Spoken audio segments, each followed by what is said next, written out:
नमस्कार दोस्तों, आप सभी का हमारे एक और नए वीडियो में स्वागत है।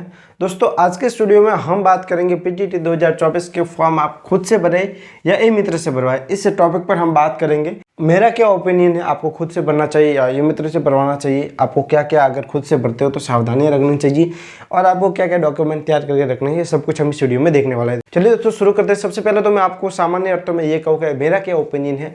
तो मेरा ओपिनियन यही है कि अगर आपको खुद से भरना आता है, अगर आपको विश्वास है आप खुद से भर सकते हो तो आपको खुद से ही बनना चाहिए।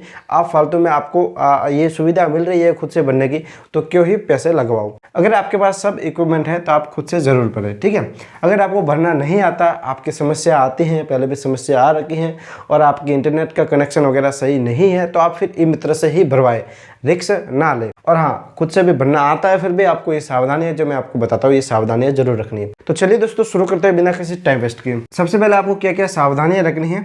तो सामान्य तो यही है कि आप फॉर्म कोई भी भरते हो तो आपको आराम से ध्यान रख के अपनी सारी डिटेल सही भरनी है। आपको दो बार डिटेल चेक अवश्य करनी है, ठीक है।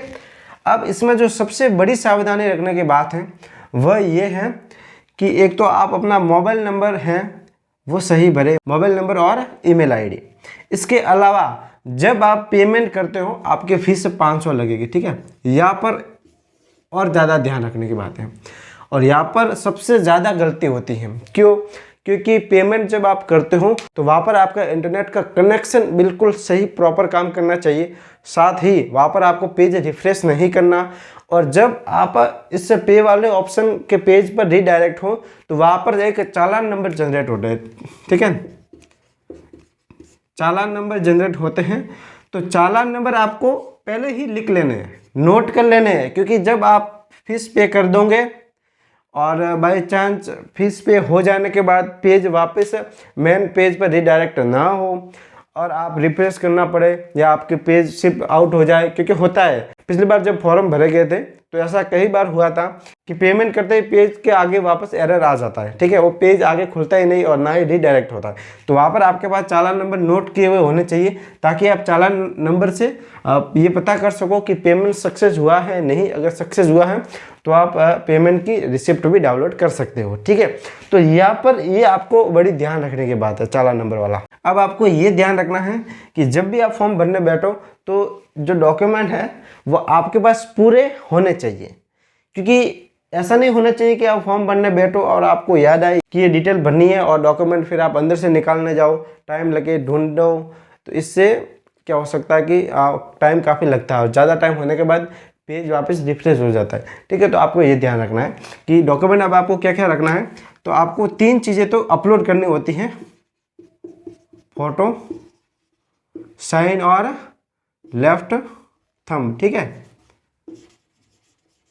लेफ्ट थंब आपको अपलोड करना वहाँ पर होता है। अब साइन आप ब्लू पेन से या ब्लैक पेन से भी कर सकते हो। फोटो आपका पासपोर्ट साइज फोटो होना चाहिए। और बाकी जो डिटेल हैं जैसे 10वीं की मार्कशीट, 12वीं की मार्कशीट, कोई विकलांग है तो विकलांगता का जो प्रमाण पत्र है उसके नंबर या प्रमाण पत्र का फोटो आपके पास होना चाहिए। ये डिटेल अपलोड तो सिर्फ यही करना है, बाकी की सब डिटेल सारी भरनी है। तो अगर आपके सिर्फ फ़ोन में भी वो जानकारियाँ हैं तो आप फ़ोन में देख कर भी वो भर सकते हो, या ई मित्र पर भरवाना चाहते हो तो ज़रूरी नहीं है कि ये सारे डॉक्यूमेंट आप थप्पा लेके जाओ, वहाँ पर पूरी फाइल लेके जाओ। ऐसा नहीं, आप फ़ोन में भी आराम से फ़ोटो खींचकर ले जा सकते हो, क्योंकि इनमें सिर्फ डिटेल ही बननी है। अब क्या क्या डॉक्यूमेंट है, जैसे आप एड्रेस प्रूफ के लिए आधार कार्ड वगैरह लेके जा सकते हो, और 10वीं 12वीं की मार्कशीट, वहाँ पर रोल नंबर और जो मार्कशीट के नंबर वगैरह है सब भरने पड़ते हैं, ठीक है। मतलब कितने आपके नंबर वगैरह है। आप अगर पीटीटी 2 साल वालों में भर रहे हो तो आपको ग्रेजुएशन की सारी मार्कशीट आपको लेके जानी है, और मतलब फाइनल ईयर की मार्कशीट लेके जानी है, सारे की जरूरत नहीं है। और पोस्ट ग्रेजुएशन आपने कर रखी है तो वो भी आपको मार्कशीट लेके जानी पड़ती है। तो ये सारी डिटेल है। और हाँ, अगर आपने ग्रेजुएशन कर रखी है, पास हो तो फिर आपको पास बनना है। अगर आपके फाइनल ईयर चल रही है तो आपको अपेयरिंग लगानी है, ठीक है। और 12वीं वालों के लिए भी यही है। तो 4 साल वाले पीटीटी का फॉर्म भरे तो उनके भी 12वीं अगर नहीं हुई है, 12वीं में अभी है तो अपेयरिंग लगा लीजिए, ठीक है। तो यही थी जानकारी। अब ये तो आपने सब मेरे मुँह से सुन लिया। अब आपको पूरा देखना है कि फॉर्म कैसे भरते हैं, पूरी साइड का वगैरह सब कुछ एक एक चीज़ आपको देखनी है। तो आप हमारे टेलीग्राम चैनल ज्वाइन कीजिए, यही नाम है जो यूट्यूब चैनल का नाम है।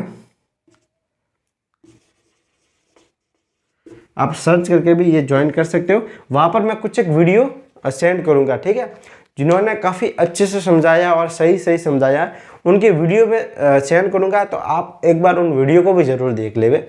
वहाँ पर देखने के बाद, सारा कुछ समझने के बाद ही फॉर्म आप भरे। अब यहाँ पर जब आप पेमेंट करते हो ना, तो आपको पेमेंट के ऑप्शन है, ई मित्र से अगर आप कर रहे हो तो ई मित्र का वो ऑप्शन है। अगर आप खुद से कर रहे हो तो आपको डेबिट कार्ड का भी ऑप्शन मिलेगा, क्रेडिट कार्ड का, और क्यूआर कोड का भी ऑप्शन मिलेगा, और यूपीआई का भी ऑप्शन मिलेगा। तो सबसे जो आसान है वो यही है कि आप क्यूआर कोड का इस्तेमाल करें, ठीक है, क्यूआर कोड का इस्तेमाल करके करें। आपकी स्क्रीन पर क्यूआर कोड आपको दिखेंगे, आपको फ़ोन पे या गूगल पे या कोई भी आपको स्कैनर से स्कैन कर लेना है और पे करना है। स्कैन करते टाइम ये ध्यान रखें कि इसमें टाइम चलता है, कितने टाइम के बीच ही आपको करना है, तो उतने टाइम के बीच ही जल्दी जल्दी आप स्कैन कर लेवे, ठीक है। तो यही जानकारी थी। इसके अलावा भी अगर कोई भी डिटेल होगी तो मैं आपको वीडियो बनाकर जानकारी दे दूँगा। इस चैनल को सब्सक्राइब जरूर करें, और इस डॉक्यूमेंट के बारे में मैं अलग से और विस्तार से वीडियो बनाने वाला हूँ। इसके बाद वीडियो अपलोड हो जाएगा, तो चैनल को सब्सक्राइब करें। मिलते हैं अगले वीडियो में। कोई भी डाउट है, सवाल है, सुझाव है तो आप कमेंट करके जरूर बताइए। थैंक यू दोस्तों, मिलते हैं नेक्स्ट वीडियो में।